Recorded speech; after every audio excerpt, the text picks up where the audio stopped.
after Dr. McKenzie's finished with this talk tonight, what we'd like for you to do is to split into your family groups and go to the same place where you met last week. If you weren't here last week, hopefully you'll see your family on their way out. Again, folks, as you're coming in, lots of empty seats up here in the front right. I need you to come up here and sit down with me. And without any further ado, I'll go ahead and introduce Dr. McKenzie. Dr. McKenzie is a professor in biology, and he's the associate director for our undergraduate research program. So as you are looking at what capstone you want to get involved with, decide on an undergraduate research scholars program, and you want to do that thesis program, and have access to funding along with that, as well as some specialized opportunities for seed grant research or international research. This is the guy that you're going to want to get to know. So, Dr. McKenzie.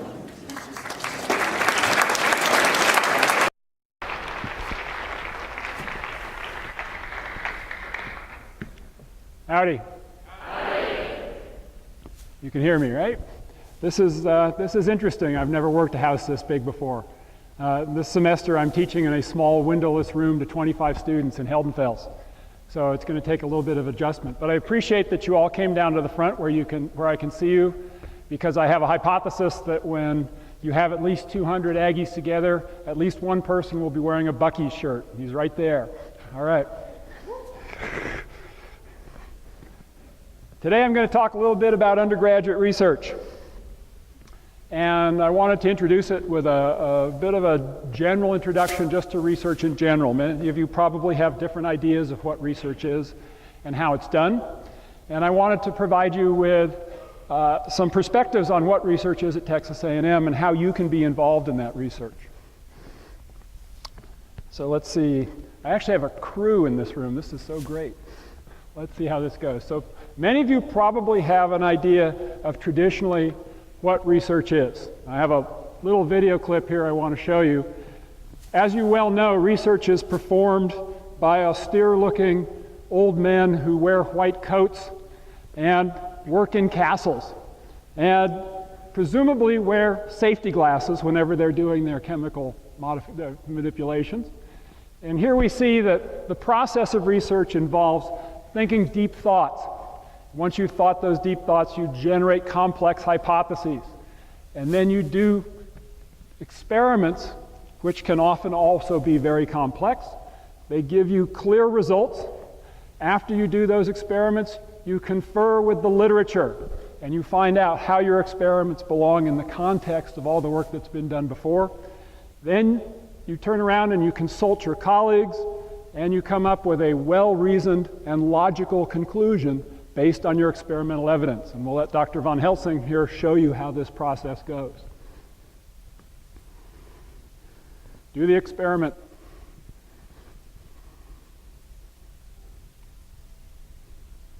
Obvious result. Consult the literature.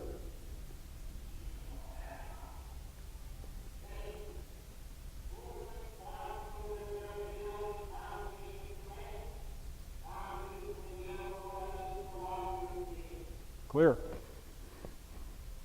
Conclusion.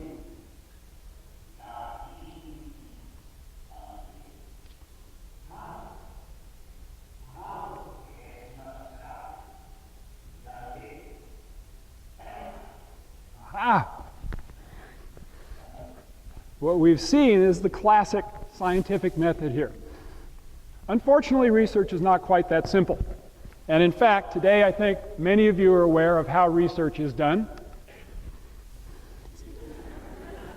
It's a click away. And in fact, you can even do research on research by going to the Wikipedia research page.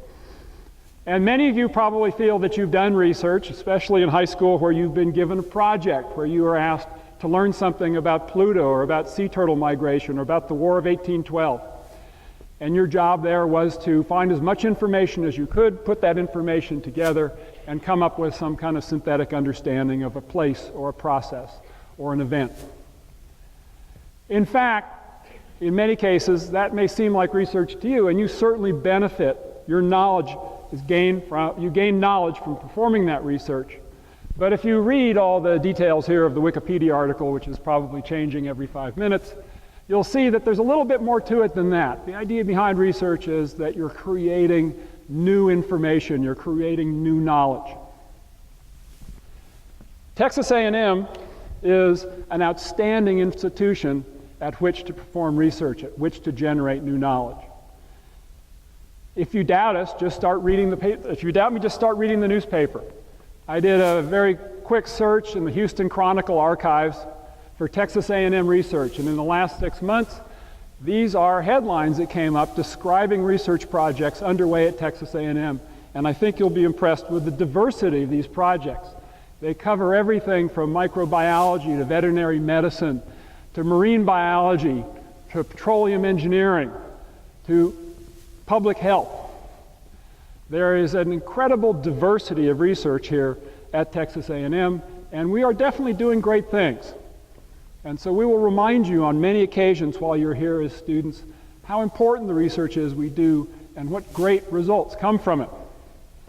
But the other thing, of course, to remember is that there are other types of research as well. There's research being done in all of these areas, and I chose them because all these areas are somewhat controversial. Okay, so I don't actually know that someone's doing research on irresponsible behavior by college students, but I put that up there just to make sure that there's at least one topic up here that will offend everybody in the audience, okay? And that really illustrates a critical idea behind research, and that is that, in fact, research can go in a number of different directions. Sometimes those directions are popular, and sometimes they aren't. And there are some people in the government and the press who have gotten a lot of mileage of ridiculing types of research which sound like they're a waste of taxpayer dollars. And in many cases, those projects have been taken out of context, to be fair. So you need to think, first of all, about what research is. At the end, I'm going to give you a few questions to ponder as you dissolve into your families. But what I really wanted to do today, I'm not saying that Texas A&M does all these, but I am going to tell you that one of the remarkable things about Texas A&M is we are what's called a Tier 1 research institution, and you probably heard me say this once already, and you're going to hear it from other people later on at other places. And the first question, I guess, to you should be, well, what does that mean? Tier 1 research institutions vary in their definition depending upon who's ranking them. If you go out there and you look for university rankings, you see that there are a variety of different metrics that you can use to rank universities, everything from the quality of college life to the number of bars within walking distance to the athletic programs to the research expenditures to the quality of the students. Tier 1 research institution refers to an institution that has an extremely active research program as measured in with a variety of different metrics. One is the amount of money that the institution spends on research, obviously, generally over $100 million. The other is having a very active doctoral program that is training new students, training people who can go off and generate their own knowledge, their own new knowledge in the future. We have to have recognition by various official bodies that we are a legitimate institution, and Texas A&M has both Nobel laureates and members of the National Academy. We have faculty at this institution who have been rewarded in a variety of ways for their research experiences, for their research expertise. Well, how many, you look at this list and $100 million doesn't mean much these days. How many institutions out there are in the same group as we are? In fact, out of the thousands of institutions of higher education in the United States, there are only about 150, give or take a dozen or so, institutions that actually qualify. And up until very recently, there were only 3 in the state of Texas. The University of Texas, Rice University, Texas A&M, and now the University of Houston is kind of sneaking into this club as well. So it is a fairly exclusive club.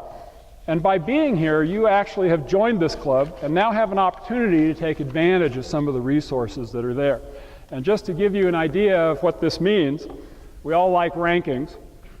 Texas A&M is 3rd in national ranking here in total research expenditures among universities without medical schools. Well, we're going to have to change that rank in a few weeks because we're reabsorbing our medical school and it's going to become part of the university again. So that rank might change a little bit. But you got to admit, that's a pretty impressive ranking.